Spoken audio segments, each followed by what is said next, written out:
Hi అండి. నేను మీ Bharathi. Welcome to SBMD life journey.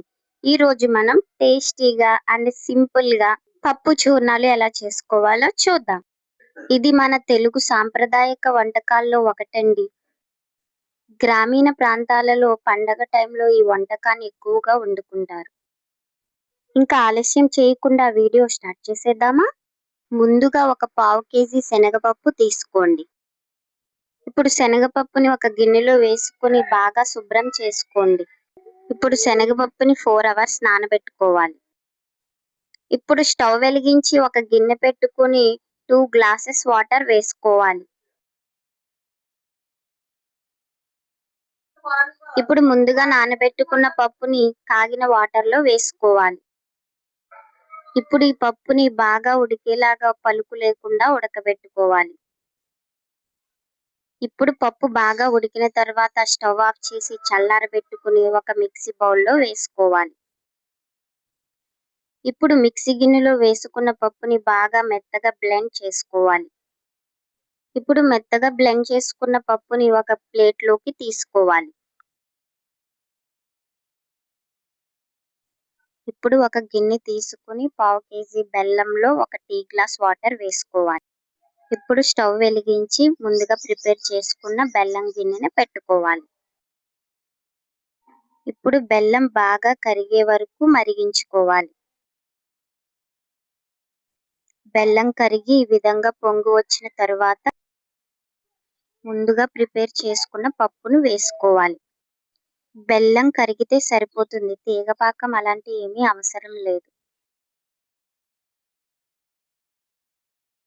ఇప్పుడు ఈ విధంగా పప్పుని వేసుకున్న తరువాత ఉండలు లేకుండా బాగా కలుపుకోవాలి.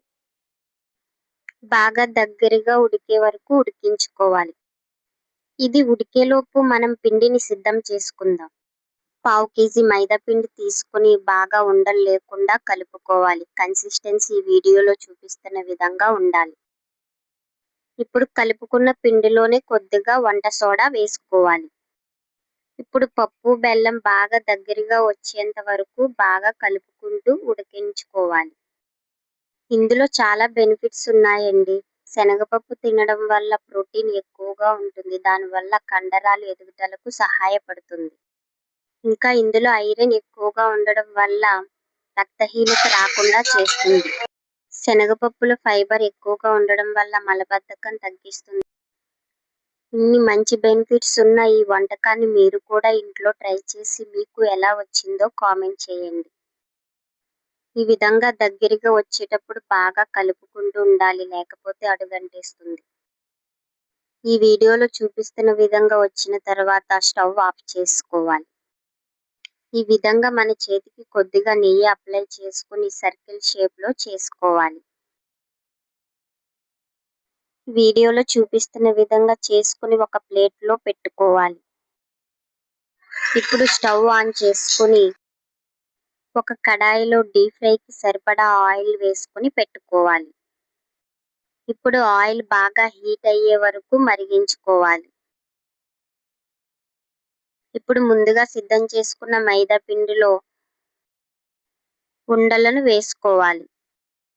పిండి కన్సిస్టెన్సీ వీడియోలో చూపిస్తున్న విధంగా బాగా కలుపుకోవాలి.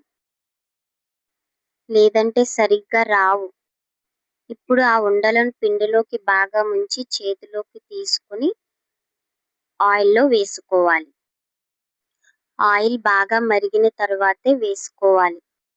స్టవ్‌ని హై ఫ్లేమ్‌లోనే పెట్టుకోవాలి.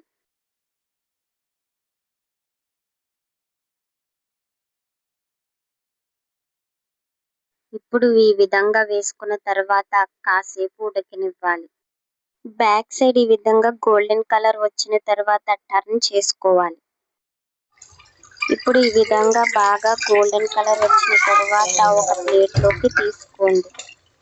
చూసారుగా ఎంత బాగా వచ్చాయో పప్పు సూర్ణాలు. మీరు కూడా ఇంట్లో ట్రై చేసి మీకు ఎలా వచ్చాయో కామెంట్ చేయండి. ఈ వీడియో కనుక మీకు నచ్చితే మా ఛానల్ని లైక్ చేసి సబ్స్క్రైబ్ చేసుకోండి. Thank you for watching this video. Next వీడియోలో మంచి రెసిపీతో మీ ముందుకు వస్తాను. బాయ్.